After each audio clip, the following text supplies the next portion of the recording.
Hello, Ary Rosenbaum here with another fun-filled episode of that 401k podcast. This week's topic, we're going to talk about how to keep plan sponsor clients in these challenging times. Of course, with what's going on with COVID-19, coronavirus, strange political times, and whatnot. But before that, we'll talk about that 401k virtual conference, which will be next Friday, July 10th. Of course, I'll be there speaking. We have a 2-hour event. We're going to start at 12 p.m. Eastern Standard Time. People are going back to work. They don't have 4 hours to spend, so we're going to try to do it at a smaller pace or a smaller time frame. 2 hours. I'll be there. We got some interesting presentations from EvoShare. We're going to finally talk about marketing, group presentation on that.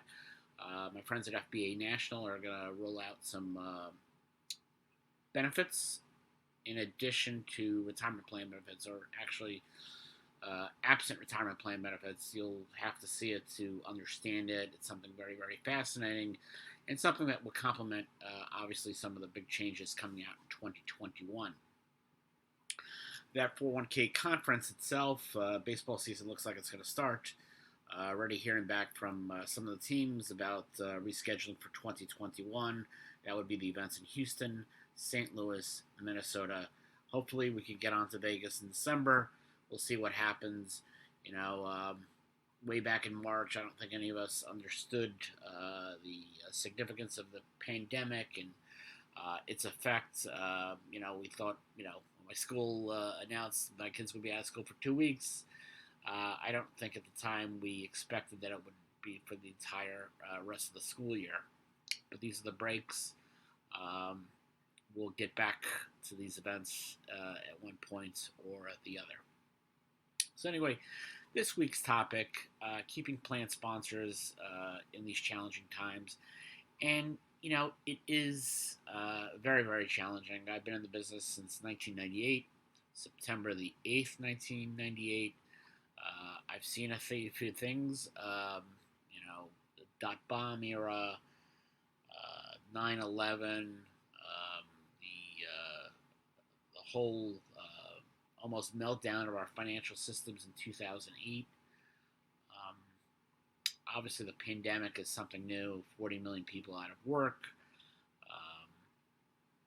In terms of legislation, the CARES Act was something significant that we had not seen at all in the retirement plan business in terms of offering a different level of a hardship distribution so people can access retirement money because they needed it. When you have such high unemployment, I know several people that are out of the work. Luckily, when you're in business for yourself, you have some leeway in terms of your work and in terms of, helping kids with, the homework and whatnot. And, with my business, it has its ebbs and flows, as I say. And I'm lucky to be where I am as opposed to working for somebody else, with having 2 kids at home and yours truly working from home. It made things easier. But we have to understand that, obviously, aside from what we see on Facebook, but the pandemic is causing higher tensions. And I think that that's something everybody has to understand. I think right now we have to walk on eggshells when dealing with our clients. They are very, very stressed out. Certain businesses have been closed since March. In New York State, for example, while I can have inside dining now on Long Island, I can't have inside dining in Manhattan or in the 5 boroughs. If I go to New Jersey, I can't do that as well. So obviously businesses are struggling. Not everybody is fully back to work. Even again in my life, things have changed. I used to start working at around 7 o'clock when I dropped off the kids, from school. Now it's a lot different when you're managing, for March, April, and May, and that first week of June. managing their homeworks, managing their Google Meet schedule with class. I didn't start work until 10 a.m. If I was lucky. So, I'm stressed out. Everybody else stressed out. Um, my stress is a little bit different than somebody who has employees that they have to pay. Um, you have clients that are multi-million dollar businesses. They have very tough decisions to make as to what they're going to do with their employees. Um, you know, they may have to deal with, again. They may still be in a total lockdown. Partial lockdown. Every state is different. Some states have opened up, and they may have to reclose depending on if the infection rates have another spike. Um, there's still issues with the Paycheck Protection Program. So, your clients are stressed out.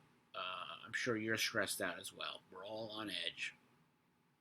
So when people are stressed out, they're very irritable and very easy to offend. So managing relationships with your clients is going to be a lot more difficult because they're going to be busy and stressed out. It's important to have a little empathy for them in these challenging times. You got to be sensitive to their needs as just being sensitive to your own needs. Empathy goes a long way. You may get attacked or criticized for something that you didn't do wrong, or or if you're just even providing information about what's going on with the CARES Act and the new fiduciary rule. So, while you have it rough as a plan provider, and it's a rough business, especially if you're a TPA, you need to understand that many of your clients may have it rougher. Again, a restaurant, I read that 80% of the restaurants in Manhattan can't afford their June rent. So, people may criticize you or attack you, your clients, just because they're on edge. And it always reminds me of a story when my grandmother, Rosalia, I've written about her quite a bit. Probably, she was the greatest person I ever knew. And I had a younger cousin, Rebecca, still do. I think there's a 21 age year difference, but anyway, when Rebecca was little, Rebecca was kind of tough with my grandmother. I wasn't like that. I was always loving to my grandmother. So Rebecca was tough on my grandmother. My grandmother says, Rebecca, why you attacking me? And Rebecca said, I have to take it out on somebody.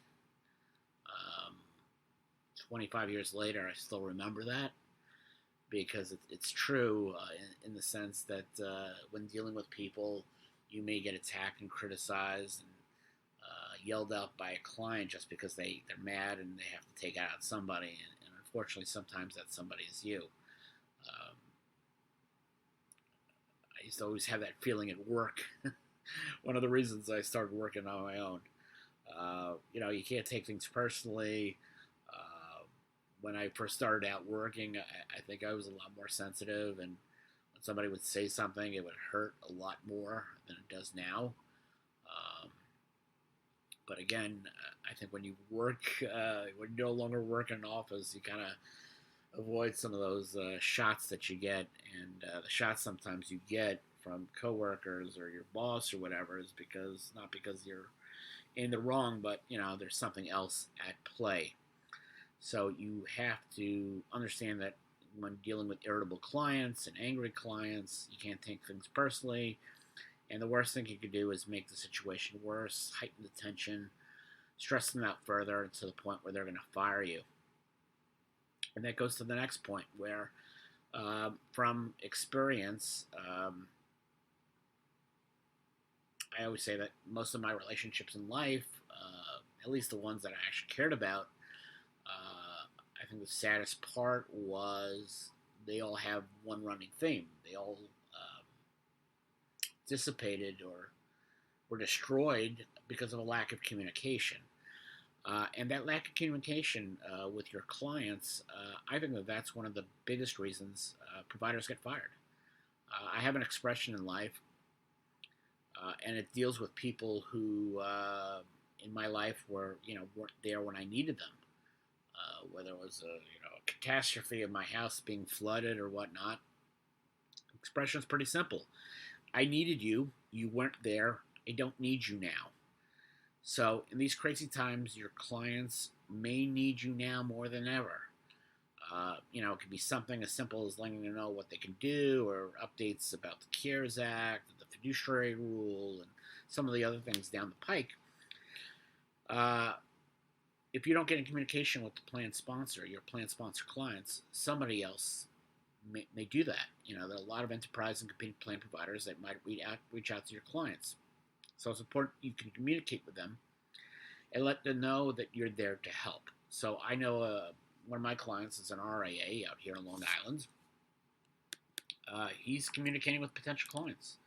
And then, looking at these potential clients who haven't heard from their current provider.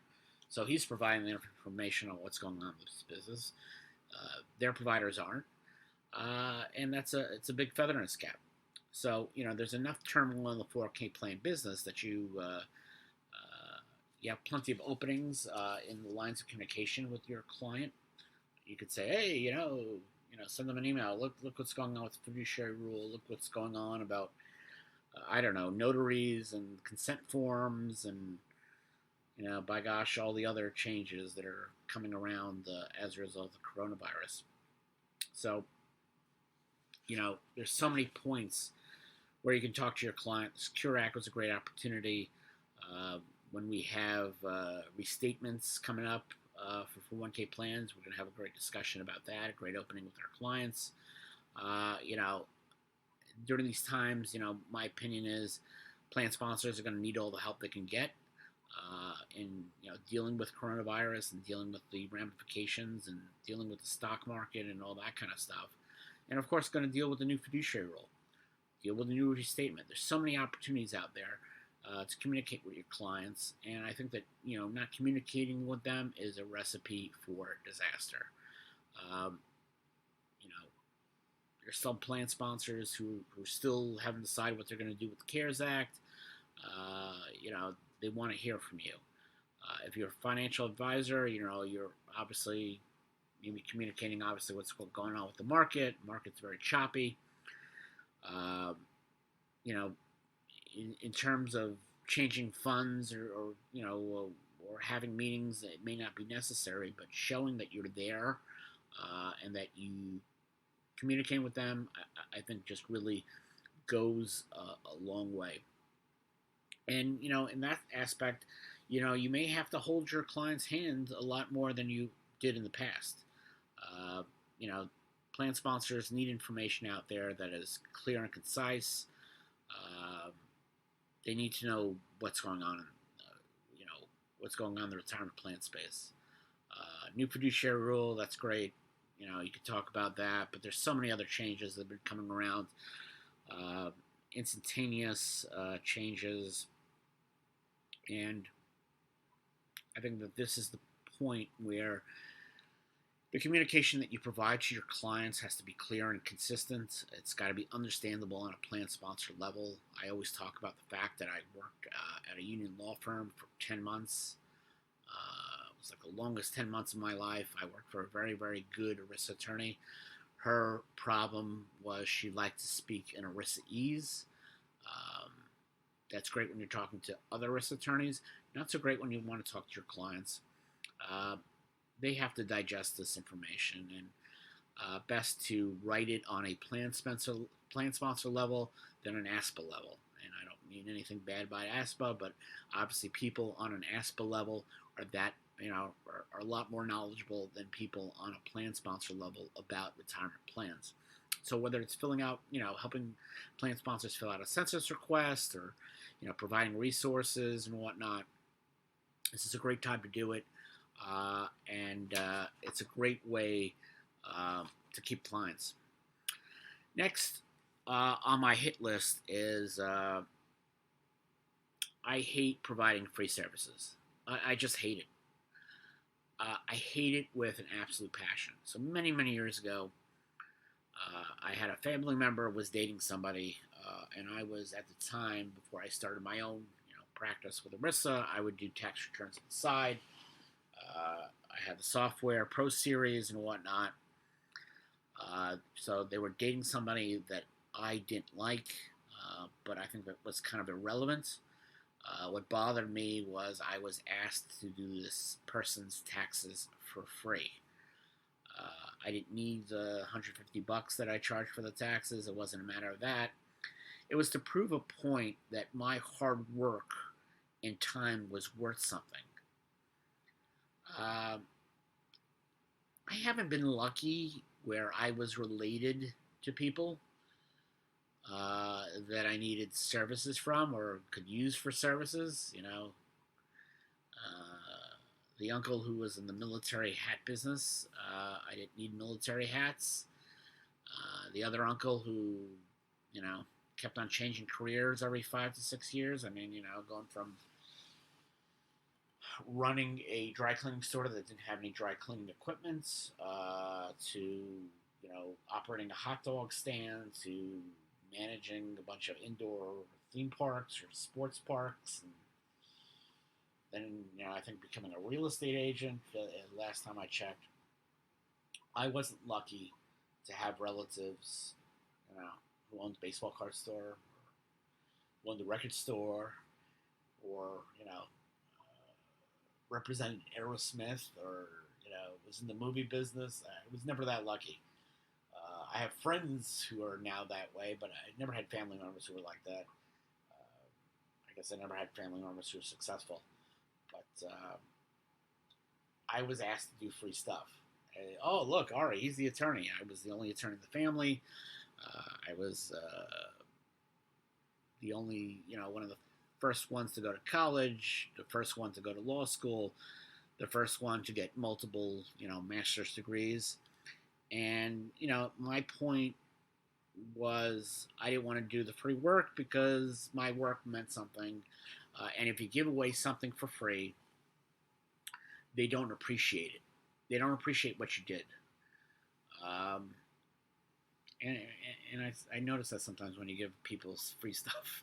But that's my point. There are a lot of plan providers, TPAs. They're offering free services. I think it's a bad idea. A lot of TPAs, especially the large providers, are giving away free CARES Act amendments. That's great. Some of them are giving free ERISA 316 services for the year. That's great too. But I think giving away something for free, if you're not a large plan provider, is ridiculous. Your time and money means something.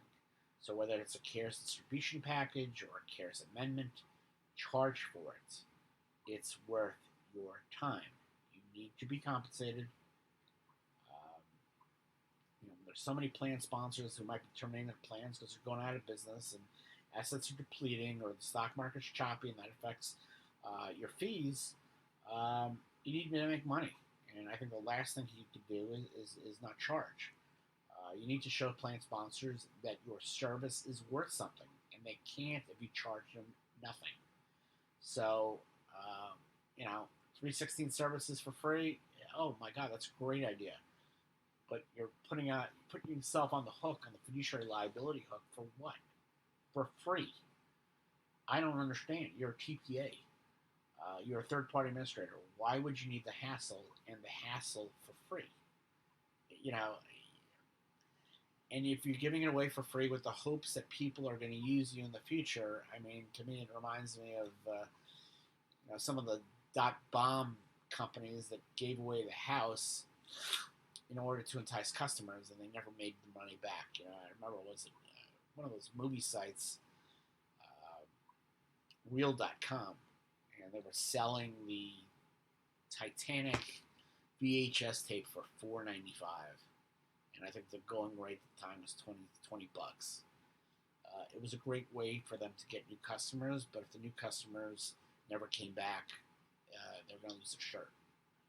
So at least they were, making $5 on the movie as opposed to giving away free amendments and free CARES distribution packages, and free 316 services. I just think it's just asinine. Increasing your work, increasing potential liability, not getting paid for it, not a good business decision. Fidelity can give away free CARES Act amendments or CARES Act distribution packages because their bread and butter is the distribution of their mutual funds. They see TPA work as ancillary. Most of the unbundled TPA firms that I know, that's their business. That's their only business. So why give away something for free? It makes no sense. You can't compete with Empower. You can't compete with Fidelity. Um, you can compete on your quality of service. You can compete on fees, but you can't compete on free. That's what I always say about plain documents. Um, I'm competitive on a 401k plan when it comes to a SEP or a simple 401k or a simple IRA. Listen, I can't compete with free documents. It just doesn't work out. So, my 2 cents. You're making an absolute mistake if you're giving away something for free. I understand it's a great way to entice new clients. I understand it's a great way to keep clients. It's just something I wouldn't do. Last but not least, I think that you have to really think outside the box. It's a great idea to come up with new ideas, new services to better serve your clients. Came up with an idea with FBA National. We're going to talk about it next Friday. Great hook for the conference. Please sign up. It's free. You got to think about new ideas. Challenging times are great opportunities to deepen your relationship with your clients. That will help you retain them, but it can also help you develop new ideas and servicing your clients, as long as it's not free. So, hope that helps in keeping your clients. I hope you attend next week's that 401k Virtual Conference 4. And of course, come back next week to the podcast. Ary Rosenbaum saying so long.